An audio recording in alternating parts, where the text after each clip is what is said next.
let's shift and have a conversation now about your self-care plan and responding to fear. Fear as a business leader is perfectly normal emotion. Every emotion is normal. It's not something that's good or bad, wrong or right, there to be judged. However, it's there to be acknowledged and there to be managed. And the reality of the current situation, where we have both a pandemic health crisis and a recession economic crisis, is that there are a lot of reasons why you might be fearful, you might be scared. Think back even just a couple of short months, although they certainly haven't felt like short months. Maybe your January strategy day, if you do an annual strategy day in January, perhaps you just take some time over the Christmas break, Chinese New Year break, whichever New Year mindset gives you pause to contemplate what you want to achieve this year. And what you were looking forward to achieving in 2020 was probably exciting from an economic cycle perspective. We were at the peak of a short-term boom, longer economic cycle as we've touched on, which we're still in the middle of. You were probably feeling good. You were probably feeling optimistic, confident, maybe even a little bit euphoric. I know many business owners were coming off a record year in 2019, and with that momentum behind them, really felt that 2020 was going to be even better again. And then the news started to kind of kick in. Obviously, we went into January with some awareness of the coronavirus. It hadn't even been named COVID-19 at that point, the coronavirus that was starting to impact, in particular, China. And then the news of it starting to spread, where Iran and then Italy started to develop a number of cases. The death toll started to rise. China reacted strongly in terms of shutting down a lot of schools and travel around the Chinese New Year in an attempt to limit it. And it began to become clear that it wasn't something we were going to be able to control. It wasn't something that was going to be isolated to China. And it also wasn't something that was going to be isolated solely to the health and medical fields. And so from an emotional perspective, some of that anxiety probably turned into denial. So we started to perhaps think about, this isn't going to happen. This isn't going to be that much of an effect. We certainly saw many leaders around the world say that COVID-19 is not going to come to our country, or if it does come to our country, it's not going to have that much of an impact. We don't need to resort to lockdowns or shutdowns. We don't need to. There was an awful lot of denial, which, apart from being a river in Egypt, is not something that has necessarily helped with the response to the situation. And the reality is that we are now in a pandemic crisis. There are reasons to be concerned. And fear, as that next emotion on the economic cycle, it has a range in and of itself. When I run workshops with teams and we talk about feelings, I talk about 4 categories: mad, sad, glad, and scared. That scared is the fearful. It does run all the way from that kind of uncertainty, mild anxiety, through to dread, being terrified, big, strong, fearful emotions. And so it runs the gamut. Some people may be just a little uncertain, worried. Some people are very, very terrified or are experiencing it. And that, as part of the economic cycle, those feelings of fear and uncertainty do tend to get stronger overall as we move down the journey. However, that doesn't necessarily mean that we have to be buying into them necessarily.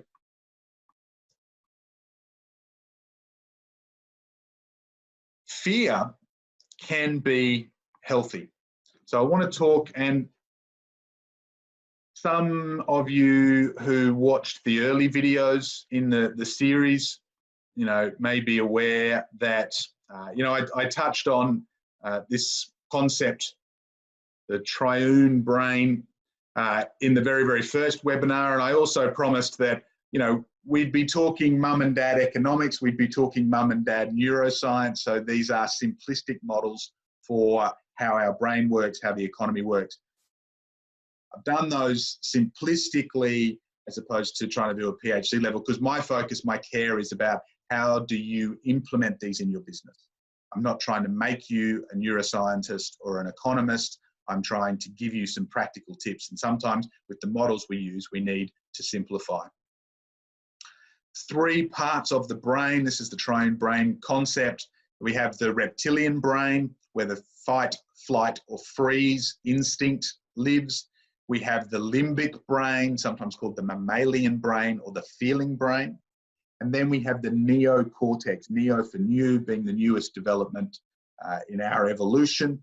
And that's where our rational thinking brain kind of lives. Now, we all use all 3. When I do sales training, I talk about how you need to sell across all 3 of those spaces. Some of us tend to prefer one or the other.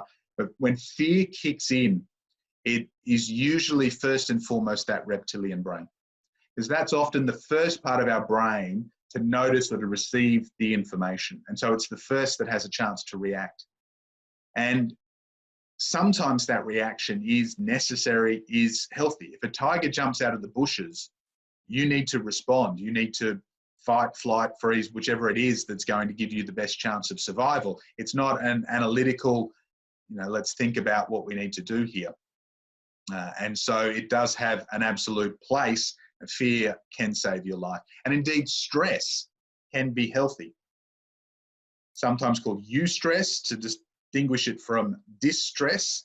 But there are types of stress that our body needs in order to be healthy. Resistance training, weights training that we might do. That puts a stress on our body, on our cardiovascular system, which is designed to make them healthier overall. If you can create variations in your heart rate, in hormones, as opposed to being stuck at a level, then that is generally within a range much healthier than being static all of the time. And many businesses right now are actually benefiting from the stress and drama that's going on out in the marketplace. I'm talking to business owners who have just been blown away by how committed and focused their team is, how much their team are now unified behind a clear purpose and direction in a way that they couldn't get. And one of the conversations we'll have in the future is how to get that unity and that drive and commitment around a purpose different to fighting and surviving the COVID-19 recession. So stress, even in a business, can be healthy. There is a big difference, though, between that kind of stress impulse that gets the heart racing and chronic stress. Big difference, say, between the tiger that jumps out of the bushes versus the tiger that lives under the desk when you go to work, the home office, every day. That kind of chronic stress is relentless. It wears you down, it wears you out. And that's the key stress, which is so common in the modern world, which we need to work on as individuals, find the habits, the practices to let that go, to not be affected by that.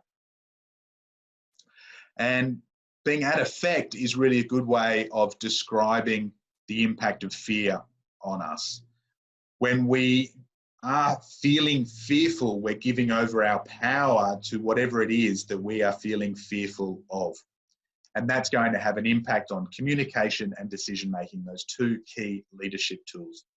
In terms of communication, when we are scared, we will often talk through our feelings. We will react through our emotions as opposed to talking about them. And as a business leader right now, you have a great opportunity to be much more open and vulnerable with your team, to share how you're feeling and what you're doing about it. It's not about sharing everything with your team. It's not about taking your concerns and projecting them, putting them on the team as well so that they now have those fears. It's just about not trying to pretend that everything's fine, that you're not experiencing whatever it is you're experiencing, because when you try and hold it in, that's when your communication starts to change anyway. And your team get that you're stressed, get that you're fearful, get that you're not your normal self.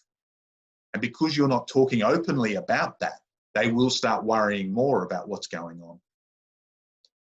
Fear also impacts our decision-making in a couple of clinically demonstrated ways. It can lead to an overreaction or a focus on the worst case scenario. So we can catastrophize our fears and then, as a result, make poor decisions that are based on the worst case scenario as opposed to something that's a bit more realistic. The bigger impact that fear and stress have on decision making is short-term thinking. That anxiety can mean spending way too long making small decisions. So you want to save a little bit of money, and so you go through line by line your P&L statement, and you start, trying to buy a cheaper brand of biscuits and comparing 10 different types of pens to see if you can save a couple of dollars. You're thinking micro, not macro. If we go back to that video I did pre-recession back in 2019 about the mistakes that get made, that short-term thinking, you think small, not big. And often those big decisions that you need to make, you don't get made. You put them off, or you rush into them, you half-ass them. So something like a cash flow forecast that we've talked about and recommended, instead of doing the big task of the cash flow forecast, you instead just focus on trying to save a few dollars here or there without that bigger picture in mind. It's been shown that making decisions under stress when in fear can have the same kind of cognitive impairment as having a few drinks before making those decisions. And so that's where it can be really critical to tame or manage those fears that you may have. And some of that is being vulnerable, being sharing. It's, as we talked about last week, having that war cabinet of advisors that you can be fully open with and who are supporting you around the reality so that you have less to fear. And if nothing else, it's about recognizing when those feelings come up in you, when they are about to impact your decision-making, your communication. And just as we started this and every single one of our presentations, it's pausing, even if it's just 3 deep breaths before you make that decision, before you jump into that task. 3 deep breaths. And what that does is it calms down the system and it brings you back into the present. So fear, there's a few of these different kind of funny acronyms going around. None of them are actually the etymology of the word fear. They can be useful in terms of the mindset. And the one that I like to use is that most fear is future expectations appearing real. It's taking something from the future and it's bringing it into the present, even though it hasn't happened yet. And so if we think of time, there's really 3 periods of time. There's the past, the present, and the future. Now, the past is over. It's behind us. That's where we might have regret. You know, some people do live in the past where they either regret their previous choices, coulda, woulda, shoulda, or perhaps if they aren't particularly happy with where they are in the present, they might go back to glory days and live in the past in that regard. The problem is we can't change the past. Anytime we spend there is time that we're not spending actually improving the life that we have ahead of us. But similarly, some people live too much in the future. One day, someday, when I have the money, then I will start my own business, then I will go on holidays more, then I will spend more time with the family. And the problem with a lot of that future is that, again, it's something we can't change and control. In the moment, we can do things now that will impact our future. However, we can't magic up a future place. We can't press the fast forward button on our lives to just jump ahead to 1 year, 2 year, 10 years down the track. So fears take those future things and pull them into the present. And even if you think about something that may be perfectly rational, if you're in a building in the middle of an earthquake, you are going to almost certainly, unless you've got some specific training, feel scared. You're going to have some fear in that situation. What are you scared of? Well, you're scared of being hurt, being injured, being trapped, being killed yourself, perhaps what's happening with your family members, your loved ones, your friends. Maybe, like a politician, you're immediately scared about what impact this will have on the economy. Even in that moment, all of those fears live in your future. You haven't yet been injured. You haven't yet been trapped. You're fearing those things and bringing them back to the present moment, instead of acknowledging that those are concerns and then coming back to the present and realizing that it is in that present moment that you have the point of power. That's where you can make the changes. That's where you can do the things to prevent the injuries, the death. Right now in business, the point of power is where you can do the things that are going to improve your business outcomes in the future.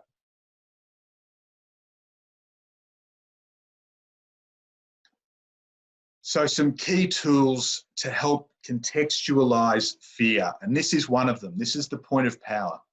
Whenever you find yourself feeling at effect of something else, it's worth noting, and you can ask yourself, right now, am I living in the past? Am I living in the future? Or am I living in this present moment where I have the power to do or to change, to act? And often what you will discover is that, yes, you have been putting yourself at effect of a time frame that isn't now. And if you do bring yourself back to now, which those deep breaths, mindfulness can help you with, then that gives you that power to do something different. There's two main tools that I've used in terms of my personal happiness over the years. One of them, which is what I'd almost call like the advanced level work that I did, which I cover in Blackboard Fridays, episode 117. So I'm not going to go through that here, but if you do want to see that, that talks about being at effect versus being at cause, the old paradigm versus the new paradigm. You can Google, search on YouTube, Blackboard Fridays, episode 117, or just for the new paradigm, find my video on that. The tool I am going to talk about today was one that I discovered through the work of Stephen Covey, he of the 7 Habits of Highly Effective People. I discovered this in my late teens, early 20s, and it really made a massive impact on my happiness and my well-being as a person. Like a lot of, stereotypical teenage young adult men, I had a lot going on physically, emotionally. I was not necessarily the happiest person, was someone who could anger quite quickly. And this was the tool that helped me realize just how silly that was that I was doing that, because it was entirely me being at effect and handing my power over to outside circumstances. So if you haven't seen it before,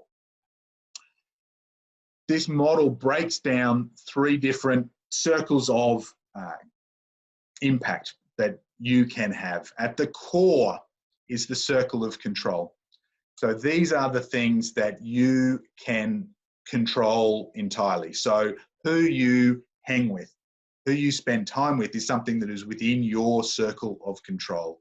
What you read, what you watch, what you listen to, how much you sleep, what you eat, how much you eat, what you buy. Those are all things that you can control. Maybe consciously or subconsciously you are handing some of those things over. However, they are well within the circle of control.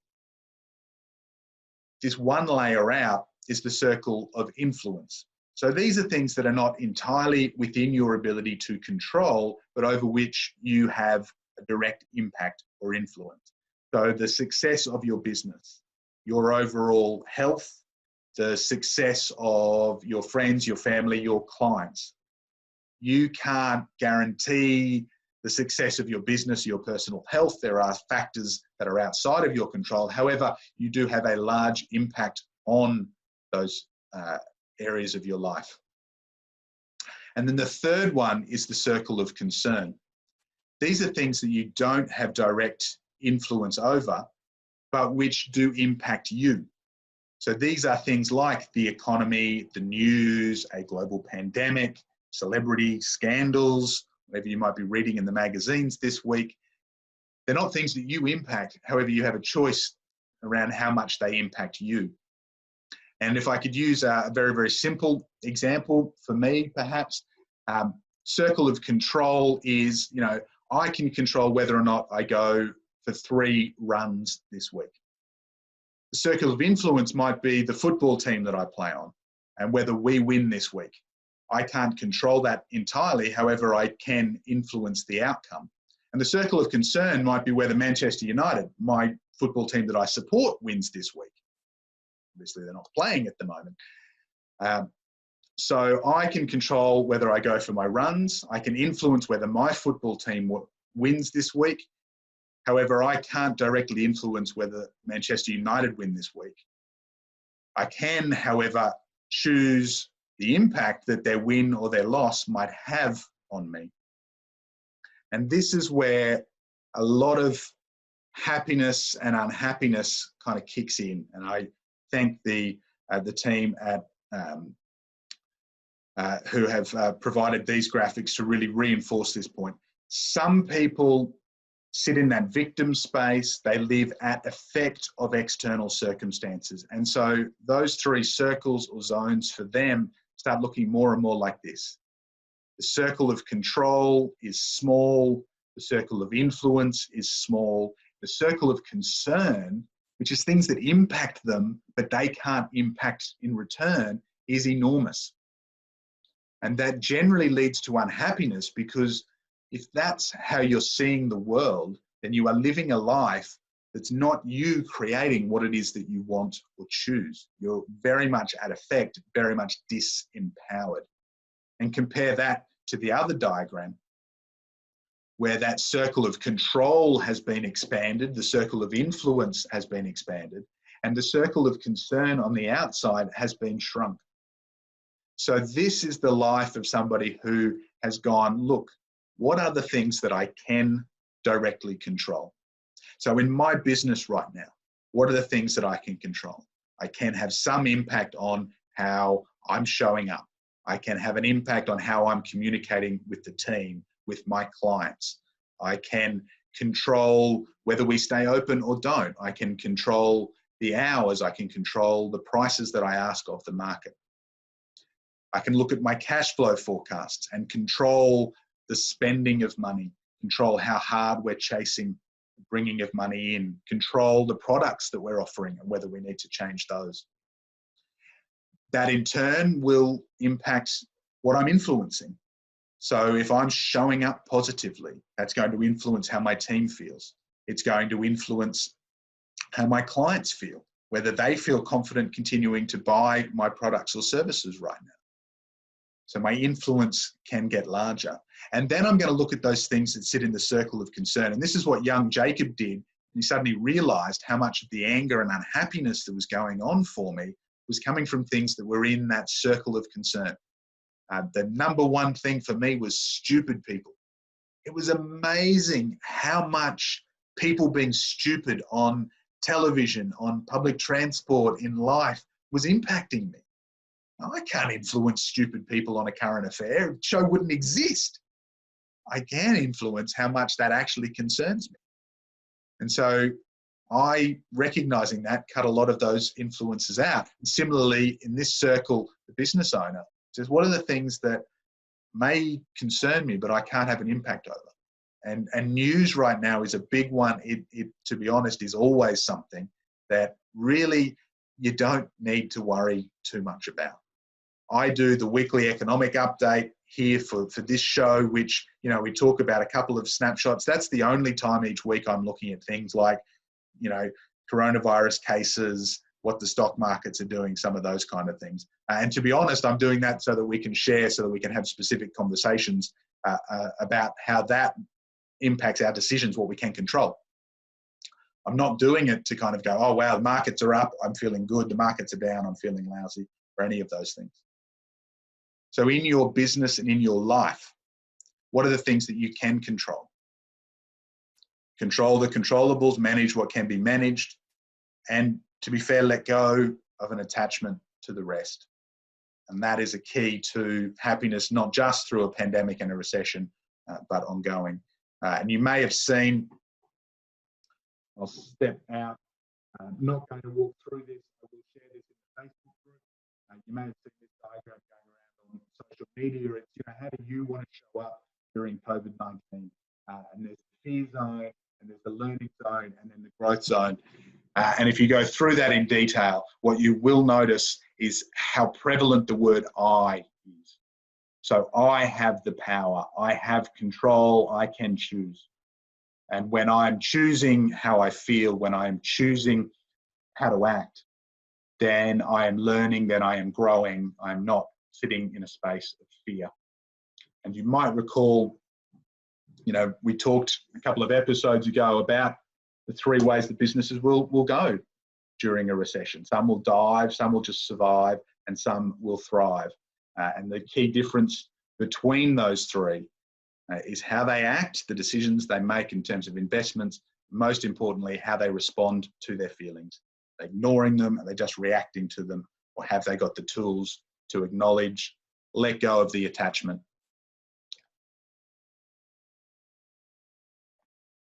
So the last thing around your fears, your management, and again, we've shared this before. This is some examples of a personal self-care plan.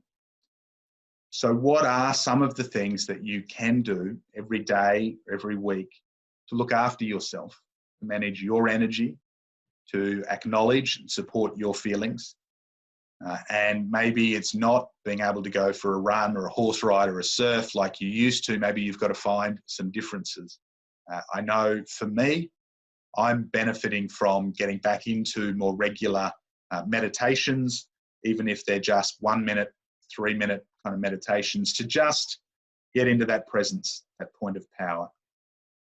I am making time for me, which is not that easy in this kind of lockdown environment where, we have families, we're often stuck, and I certainly feel for people who are, both partners working from home, multiple children home from school, and in a small home environment and having to manage that.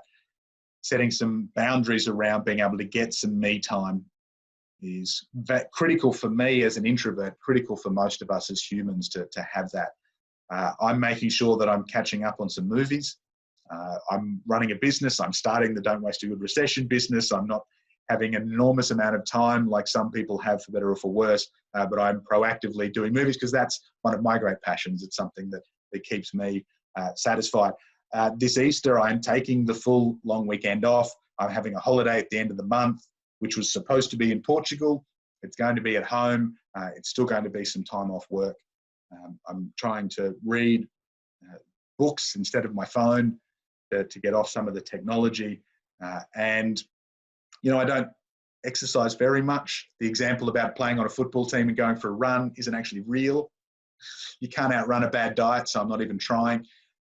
However, I have combined that with a lot of the phone calls I'm making to clients, alumni clients, to just go for a walk around the yard or around the park in my neighbourhood where I'm allowed to go, while I'm on the phone, get the walking and the talking done together. Those are all some specifics. And again, feel free to jump into the comments on Facebook, on YouTube, share some of the things that you might be doing to look after yourself. As business leaders, you have to be looking after yourself. It's not enough to think just about the team or just about the clients, because ultimately you will burn out. That stress will build, that fear and uncertainty will build in you, and as a result, you won't be there for your team. You won't make good decisions for the long-term future of your business, and your clients will suffer as a result.